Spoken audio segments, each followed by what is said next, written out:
और देखिए इस बीच बड़ी खबर सामने आ रही है, ये है दिल्ली रेड फोर्ट ब्लास्ट से जुड़ी हुई, क्योंकि ब्लास्ट स्पॉट से फॉरेंसिक टीम ने सबूत जुटाए हैं। जांच एजेंसी ने 42 एग्जिबिट्स कलेक्ट किए हैं।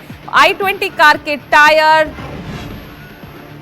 सीएनजी सिलेंडर, बोनट के पार्ट्स भी बरामद हुए हैं। और तो ये करीब कई सारे ऐसे एग्जिबिट्स हैं जिन्हें बरामद किया है टीम ने। तो दिल्ली कार धमाके में लगातार जो है फोरेंसिक टीम सबूत जुटाने में लगी हुई है। 42 एग्जिबिट्स कलेक्ट किए गए हैं। i20 कार के टायर, चेसिस के पार्ट्स, ये तमाम चीजें बरामद की है। सीएनजी सिलेंडर, बोनट के पार्ट्स भी बरामद हुए हैं। तो करीब ये कुल 42 एग्जिबिट्स हैं जिन्हें कलेक्ट किया गया है और जांच के लिए अब लैब भेजा जाएगा। सोमवार को हुए कार ब्लास्ट ने पूरे देश को हिलाकर रख दिया। लाल किले के पास हुए धमाके पर हर पल नए अपडेट्स आ रहे हैं और इस कार धमाके में लगातार मरने वालों की संख्या में भी इजाफा हो रहा है। जानकारी के मुताबिक दिल्ली ब्लास्ट मामले में अब तक मरने वालों की संख्या 12 तक पहुंच गई है, जबकि घायलों की संख्या 20 से ज्यादा है, जिनमें 6 लोग गंभीर रूप से घायल हैं। दिल्ली पुलिस ने मंगलवार को इस घातक विस्फोट के सिलसिले में यूएपीए और विस्फोटक अधिनियम के तहत एक प्राथमिकी दर्ज की है। दिल्ली पुलिस कई जगहों पर छापेमारी कर रही है, साथ ही राष्ट्रीय राजधानी को हाई अलर्ट पर रखा गया है। कड़ी निगरानी की जा रही है। राजधानी दिल्ली में हुए भीषण कार धमाके के बाद जांच अब तेजी से आगे बढ़ रही है और जांच एजेंसियां फुल एक्शन मोड में है। ब्लास्ट स्पॉट से फॉरेंसिक टीम ने करीब 42 एग्जिबिट्स कलेक्ट किए हैं, जिनकी आज से लैब में जांच शुरू होगी। इन 42 एग्जिबिट्स में i20 कार के दोनों tyre, chassis, CNG cylinder, bonnet के पार्ट्स बरामद किए गए हैं। फॉरेंसिक टीम ने इन 42 एग्जिबिट्स के स्वैब लिए हैं ताकि जांच के बाद ये पता लगाया जाए कि धमाके में किस तरह के हाई एक्सक्लूसिव का इस्तेमाल किया गया था।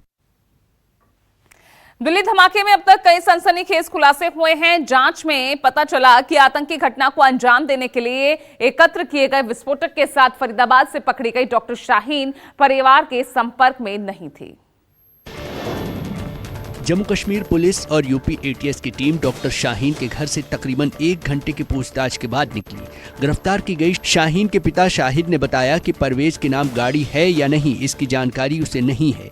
ये भी पता चला कि परवेज लखनऊ के मड़ियाओं में रहता है और 1 महीने से न शाहीन से बात हुई न परवेज से। पूछताछ के बाद जम्मू कश्मीर पुलिस और यूपी एटीएस ने शाहीन के पिता शाहिद का मोबाइल जब्त कर उसे साथ ले गई।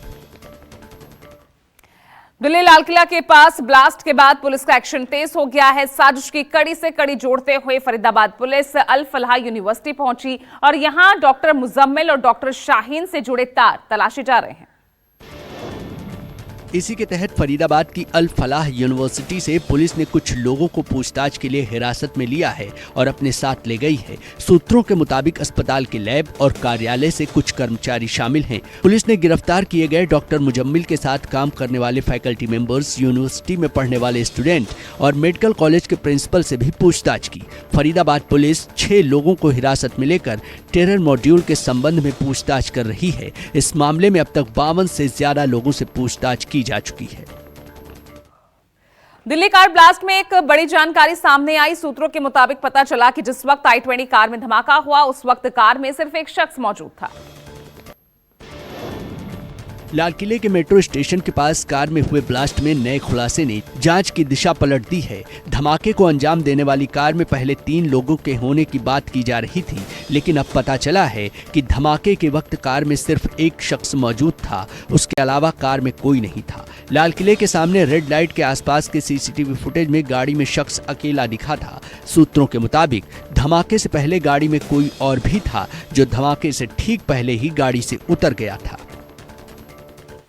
जम्मू कश्मीर के उपराज्यपाल मनोज सिन्हा ने दिल्ली ब्लास्ट के बाद उच्च स्तरीय बैठक में सुरक्षा और उससे जुड़ी हुई तैयारियों की समीक्षा की। दिल्ली में धमाके के बाद से पूरे देश में सुरक्षा एजेंसियां अलर्ट मोड पर है। वहीं श्रीनगर में उपराज्यपाल मनोज सिन्हा की अध्यक्षता में सुरक्षा को लेकर एक उच्च स्तरीय समीक्षा बैठक की गई। इस बैठक में गृह विभाग के सचिव चंद्राकर भारती समेत आला अधिकारी शामिल हुए, जिसमें मनोज सिन्हा ने सुरक्षा व्यवस्था और निगरानी तंत्र को मजबूत करने पर बल दिया। फिलहाल जम्मू कश्मीर जैसे संवेदनशील क्षेत्र में सुरक्षा बलों को हाई अलर्ट पर रखा गया है। आगे बढ़ रहे हैं और दिल्ली ब्लास्ट को लेकर लगातार नए खुलासे। उधर कश्मीर के सोनमर्ग में दुकानदारों और व्यापारियों ने दिल्ली ब्लास्ट की निंदा की। इन लोगों ने दिल्ली ब्लास्ट के विरोध में प्रदर्शन भी किया। दिल्ली ब्लास्ट के विरोध में घाटी के लोग सड़कों पर उतर आए, हाथों में बैनर पोस्टर लेकर दिल्ली ब्लास्ट के खिलाफ प्रदर्शन किया और पीड़ित परिवारों के प्रति दुख जताया। प्रदर्शन में सोनमर्ग के दुकानदारों और व्यापारियों ने बढ़ चढ़कर हिस्सा लिया। व्यापारियों ने हमले में मारे गए लोगों की याद में बाजार बंद रखकर श्रद्धांजलि दी।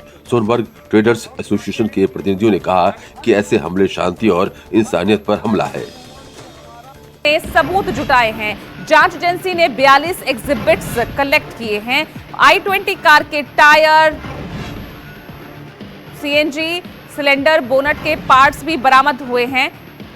और तो ये करीब कई सारे ऐसे एग्जिबिट्स हैं जिन्हें बरामद किया है टीम ने।